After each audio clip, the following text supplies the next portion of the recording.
So in a previous video, the one here on the screen, we created an Azure virtual machine using Terraform. Then in a previous video, the one here on the screen as well, we automated the startup tasks of that virtual machine using the user data function of an Azure virtual machine and the template file function available to us in Terraform to automate the startup tasks of that VM, to install Apache 2, and then create a web page with some custom text that we passed in using a variable. So in this video, we're going to be creating what's called a virtual machine scale set in Microsoft Azure. And this is the equivalent of, if you're familiar with AWS, an autoscaling group. It is an autoscaling group. It is a way for us to control how many instances of the same virtual machine configuration we deploy at once. And then we can scale them up and scale them down based on events. We can monitor their health, and we can push out updates to a fleet of virtual machines that all belong to the same scale set at once. In this video, I'm going to be using the same virtual machine Terraform code that we used to create our resource group, virtual network, and virtual machine in the previous videos that I mentioned. And we're also going to use the same template file from the previous video that I mentioned. Now, if you don't feel like going back and watching those videos, you can certainly just copy this example here from the HashiCorp documentation for the VM Linux virtual machine scale set resource, because that's what we will be working off of as well. And then if you need the user data script that we'll be using, just go ahead and pause the video here and copy this. So to get started, we're going to start by clicking on Versions.tf if you still have the code from the previous videos. If not, just go ahead and create a Versions.tf and define your Azure RM provider with the features block. And also, if you so choose, you can define the version of the Azure RM provider. I'll be using 3.42.0 for this video. Now I'm going to come over to the features block, and what we're about to do is optional, but I believe it is something that you should do when using a virtual machine scale set. If you come on over to the HashiCorp provider documentation for the Azure RM provider, there is a feature for the features block. We can provide a virtual machine scale set block, and we have 3 attributes we can define. So I'll copy that, and I will come back to my features block, and I'm going to paste that. I'm going to run a Terraform format to fix the, there we go. And if you go to the documentation and you scroll all the way down, you'll see more information about each one of these. But for this video, we're going to keep these values to their defaults. Once you're done defining the feature block for the Azure RM provider, we can go ahead and create our resources or rearrange our resources to create a virtual machine scale set. So the configuration you see before you is actually one that in one of my last videos, we took from the Azure RM Linux virtual machine example, right? So if you go to that documentation and you were to copy this example, that's what we used. I'll go back to my code. We just pasted it here. And then we did some additional things, right? Because I wanted the virtual machine to have a public IP address to be accessible from my house. We went ahead and also added the Azure RM public IP resource to create a public IP.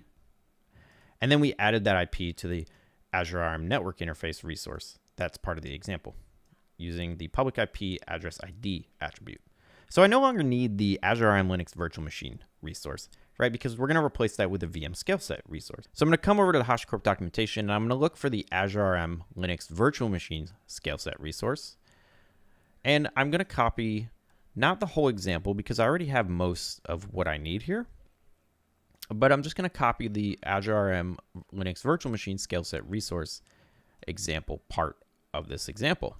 I'm going to come back over to my code, and right above that Azure RM Linux virtual machine example, I'm going to paste the new resource, Azure RM Linux virtual machine scale set. And I'm not going to delete the old Azure RM Linux virtual machine resource because I want to use that as a reference point, right? But I am going to comment it out. Now, when we were creating individual VMs with Terraform and not a scale set, we had to create a public IP and create a network interface, tie the two together, and then assign that network interface to the virtual machine. Well, when we use a virtual machine scale set, that's just not possible. We can't be creating public IPs and network interfaces for every virtual machine that gets created in a scale set as they go up and down. The scale set needs to handle that, not us. So what we do when we define a virtual machine scale set resource is we have an attribute block called network interface and IP configuration. So we're telling the VM scale set for every VM that you scale up, we need to use this network interface configuration and IP configuration. And so as the VM scale set creates new machines, destroys machines, replaces them, creates new machines, it will create the virtual network interfaces and assign those IP configurations the way we define here. So what I'm going to do is, for this video, we're not going to assign a public IP address to every Azure virtual machine that gets created in the scale set. That's not a good way to manage resources, frankly. What we will do, though, is we will create a load balancer using Terraform, and then we will give that a public IP address. And then we will create what's called a backend pool. And every virtual machine in our virtual machine scale set will belong to that backend pool as they get created and destroyed. And then when users go to access our application, they will hit the load balancer public IP address, and that will direct them to the virtual machines within the scale set. So what I'm going to do is I'm going to remove the public IP and the network interface resources from this file. And I'm going to create a new file, and I'm going to call it loadbalancer.tf. And then I'm going to go over to the HashiCorp documentation, and I'm going to look for the resource Azure RM load balancer LB rule. And once I'm there, I'm going to copy the example from the public IP down to the address pool. I'll go back to my Terraform code, and in my load balancer TF, I'll paste that. So to start, we've got our public IP, which will belong to our load balancer. So I'm putting it in the loadbalancer.tf because it is a resource relevant to my load balancer resources. And then we're creating a Azure RM load balancer, right? And we will give that a public IP address of the one we create up here. And then we're creating what's called a backend address pool. Now, to have a backend address pool, we need a front-end IP configuration on our load balancer, which we are creating. So a backend address pool is essentially a pool of virtual machines behind your load balancer that you want the load balancer to forward traffic to. And in our case, it will be all of the virtual machines within our VM scale set.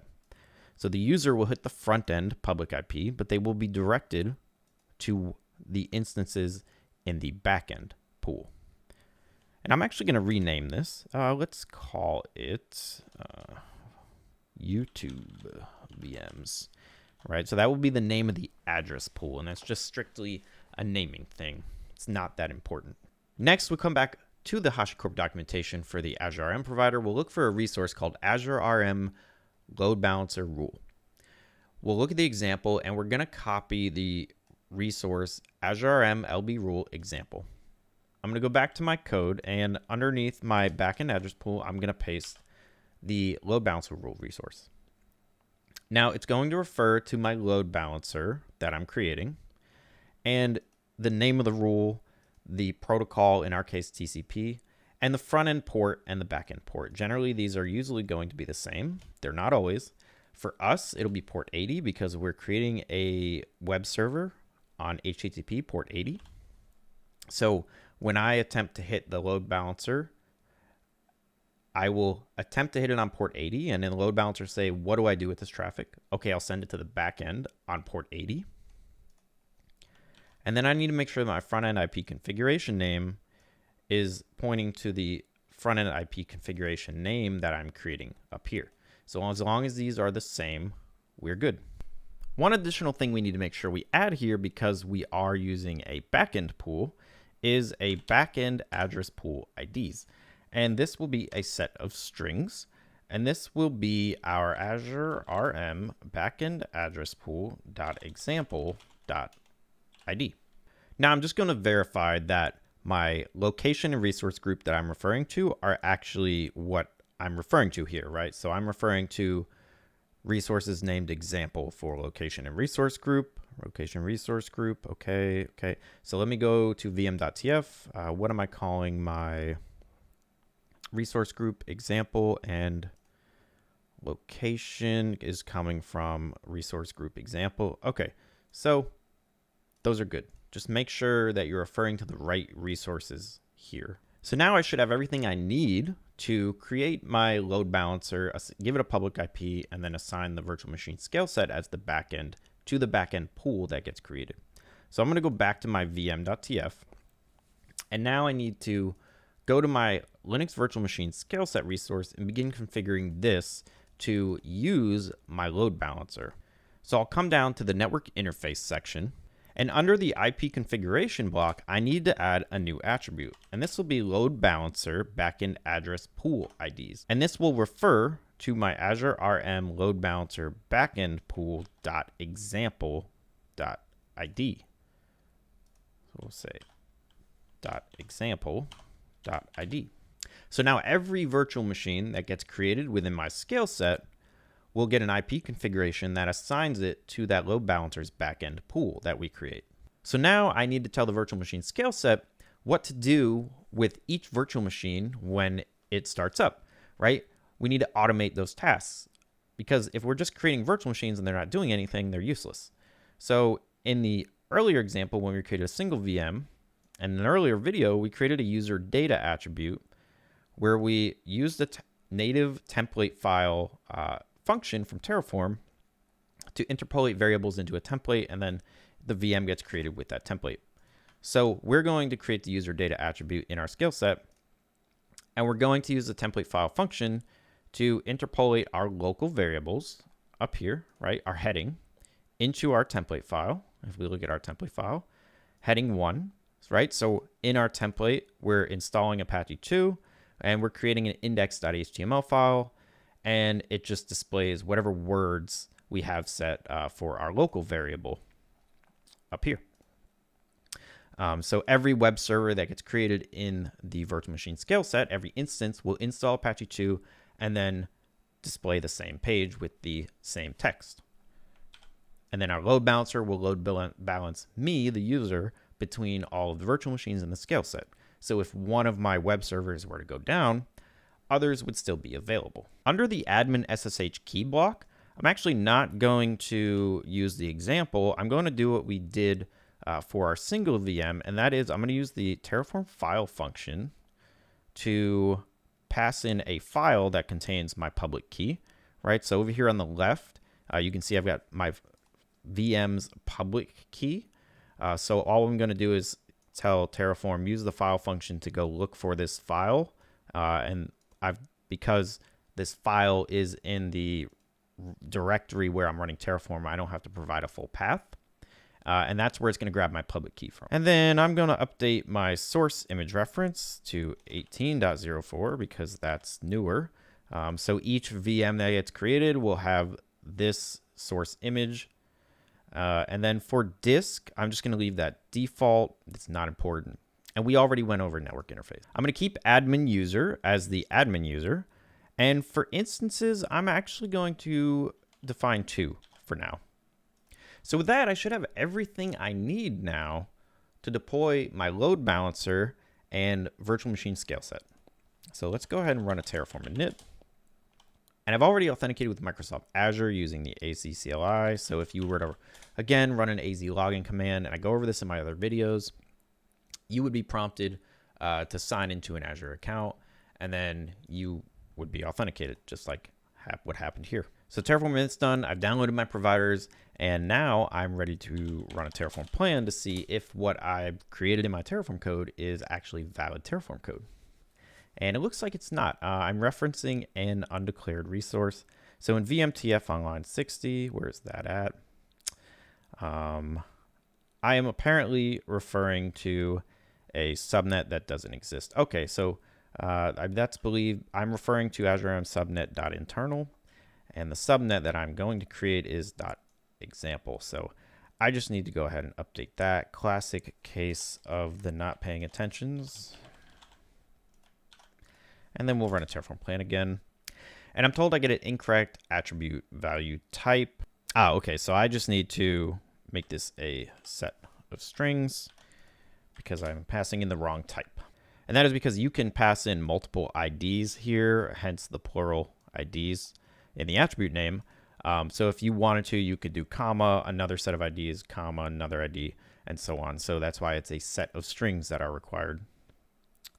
So our plan is done. So let's look at our plan, see what we're going to get here. So we're getting a public IP, of course, that's what we expect. We're getting a virtual machine scale set. All right. We're getting a load balancer rule, a backend pool, and a load balancer. All right, so everything looks good there.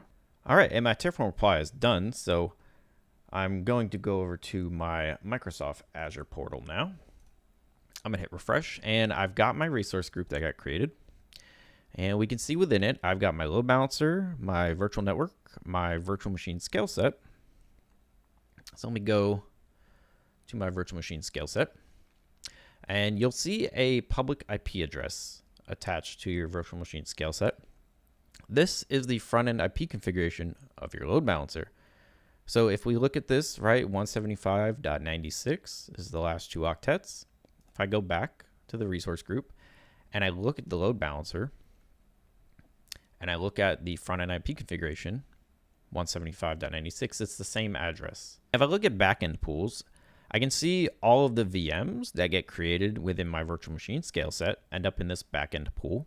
And you see multiple virtual machines here, and that's likely because for some reason, some of them were unhealthy, so the scale set destroyed them and recreated them. I'm not really sure what happened here because I only defined 2, so I should only have 2 running, but we'll check in a second. And then if I go back to my resource group real quick, and I look at the virtual machine scale set, if I go to instances, right, we can see all the instances, and they automatically get appended with a number here, right, based on the number of instances that have been created thus far within the scale set, right? So something happened where 0, 1, 2, and 3 all spun up. It looks like for whatever reason, 0 started up, 1 started but errored, 2 started but errored, and then 3 started and worked out fine.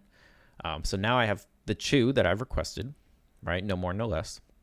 If you go to operating system, you'll actually see the user data template that we've passed to our VM scale set here.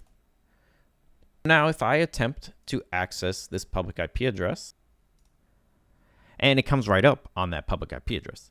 Now, I have no way of knowing as the end user which virtual machine within the scale set I'm on because the load balancer is sending me between all of them.